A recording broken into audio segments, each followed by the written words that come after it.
One of the books that I've been reading with regards to ongoing pastoral formation is a book by Monsignor Shea, the president and rector of a university of St. Mary's in the U.S., called From Christendom to Apostolic Mission, Pastoral Strategies for an Apostolic Age. And it's a wonderful book that really provides a little bit of a mindset into where we're at. And essentially, he begins with the premise from a line that Pope Francis said to the Roman Curia a little while ago, and that is, Christendom is over. It is at its end.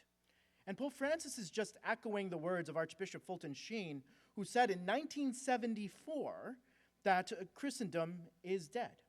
That way of living, that cultural world where politics, economics, social structures, everything of the surrounding culture that was influenced by Christian values and principles, that's at its end. It's over. It's dead.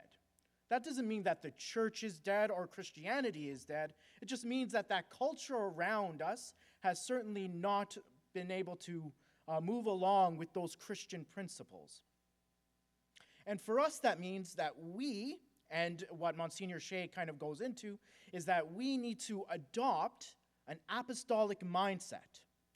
And that apostolic mindset goes back as a hopeful reality that the first Christians had when they went out and proclaimed the gospel to the ends of the earth. Now, this shift from Christendom to an apostolic age has had its effect on many different institutions. But one of the most important institutions that was affected by this was the family. And I'm using the word institution here because it is a divine institution. It was formed by God, as we heard in the first reading. And marriage and the family, as that goes, so goes the church. And so the church has also been affected by this shift from an apostolic age from a Christendom age to an apostolic age. But that shift, that movement, hasn't been very good for both of them. So interconnected, the family and the church, but both are deeply suffering in these days and in these times. How did we get here? Well, I posit that effectively, as we made the shift from Christendom to an apostolic age, both institutions couldn't adapt or did not adapt to what was happening around them.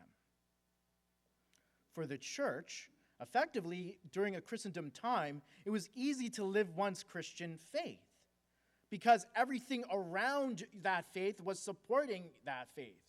So politics, economics, social structures, everything was supporting one's Christian faith. That was the overarching culture at the time. But as we made a shift into an apostolic time, the church didn't move along with that. It kept into a maintenance mode, business as usual. And because it went into that kind of movement and that steady, trying to hold down what we already had, it didn't keep up. And effectively, if it wasn't going to keep up with what was happening around it, that dominant cultural force started to have an effect upon it. And we can see the effect that it's had with dismal church attendance and church closures. Just go to Europe and you can see that. Pope Francis just made a visit to Belgium where all the pundits and everywhere was saying this is not very good. But what about marriage and the family? A couple of generations ago, even one generation ago, young couples could get married and just kind of go along with what was happening around them. Just do what their parents did. Send your children to Catholic schools. Keep your same kind of lifestyle as your parents did. Everything was going to be fine. And in a Christendom age, that just do things as they were done mentality would work and was adequate. But as we made the shift into an apostolic age, it's been proven that that mindset was proven inadequate. And we can see the effect of not moving along with an apostolic mindset now in marriage and the family. The stats are tragic. And that's not based on the parents' fault. They were just doing what they knew. And unfortunately, the church did not help them and support them in their preparation into marriage and in their preparation as a family. And what is the result is what we have in front of us. So what are we to do? Well, as we move ourselves and assume ourselves into this apostolic mindset, it means that we have to become intentional about how we live our faith and how we live in marriage and the family. For the church, it means that we have to become intentional about our mission, who we are and what we do. The buzzwords that are out there is called from maintenance to mission and forming intentional disciples. Father James Mallon and Sherry Waddell wrote beautiful books about both of these two ideas, effectively positing and telling us we need to go back to those basics, to our mission. What is that mission? Go make disciples. Very simple, very clear. But we take that mission with a clear vision. We need to know where we're going. And here at St. Mary's, for this period of time and this season of life that we're in, that vision is to become a lighthouse, a harbor of refuge, a beacon of hope for those who are living here in this Port Credit community. And as it continues to grow, we need to slowly and surely take this for ourselves, align ourselves to this vision. And we can, through prayer and through proper planning and guided by the Holy Spirit, we can certainly stave off the tide that is affecting us and affecting our parish. If we commit ourselves to forming intentional disciples and raising up leaders for the next generation, we will be able to see our ship, St. Mary's, move forward through the storms of the life that are around us towards that safe haven, that harbor of refuge, the lighthouse. But what about marriage and the family? What are we to do there? Well, I posit that to be intentional about that, it means that we're not giving in to the prevailing cultural norms.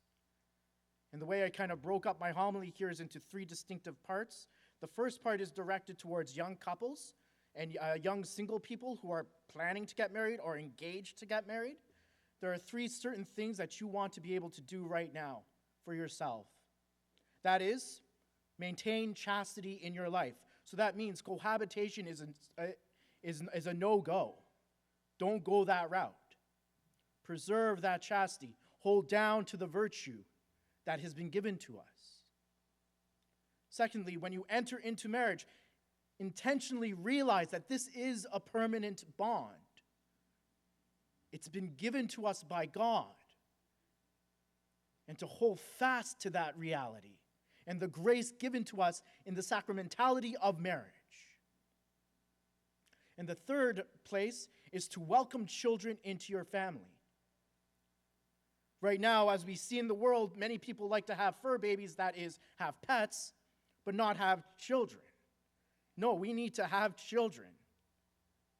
We need to grow our community through the natural biological way that God has formed for us. And here we see God blessing the children who come to him. That is how we are to receive children in our life and in our parish family. The second place that I'd like to direct this homily to is towards young couples who are just newly married, couples who have been married for a few years, have a couple of children or more, and those who are in that place of life where you have children in teenage years. To be intentional about your married life and your family at this point in time means that you're going to need good friends who have same values as you do. You're going to need to form those close bonds and friendships. And here at St. Mary's, we want to provide a place that you can do that. That's why everything that we do here at St. Mary's is putting the family first. We want you to be able to meet like-minded families, to get to know them, and not just get to know them inside these walls, but to build bonds and strengths and friendships outside of the walls. Because guess what? If you're trying to look to others to be able to help you with your marriage and your family and raising them, and you're looking to the surrounding culture, you're not going to get a lot of help. And if you think you can do it on your own, you're going to find yourself in a lot of trouble.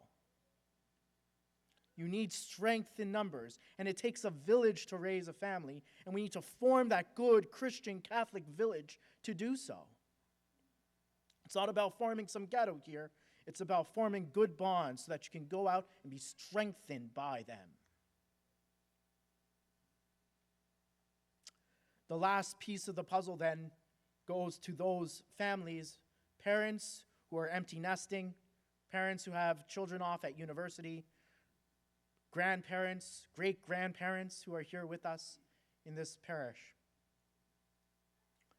Know that your effect on children and grandchildren and great-grandchildren doesn't go unnoticed. Your role that you play now in their life is through a life of prayer. I'm not going to stand here and give you much advice or wisdom on that point in time. Some of you have been alive longer than I have and married longer than I have been alive, so there's no point in that.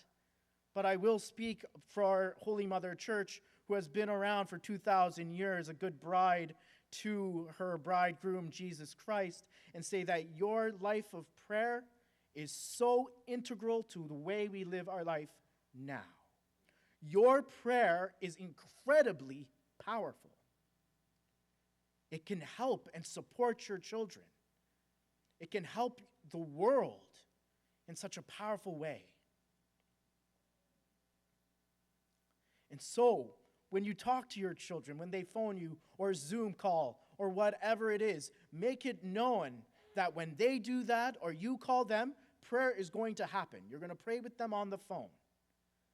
You can say a Hail Mary. You can say an Our Father. You can say a decade of the Rosary. Whatever you like, but pray with them. Know that they know you are praying for them. Because your prayers are powerful. And God knows that. He hears those prayers.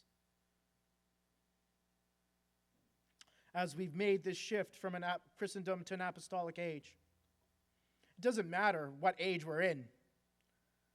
The church, marriage, and the family are to be a sign of love in the community around us. That means that we have to engage the community. It means we have to give ourselves to this intentionality that is required of us. Being intentional about our Christian faith, being intentional about being a family, a mother, a father, a son, a daughter, grandfather, grandmother, grandson, grandchild. Being intentional about that. Then we become beacons of hope, strengthened by God's grace, His light, His love poured out for us. And then we can go with that mindset to the ends of the earth.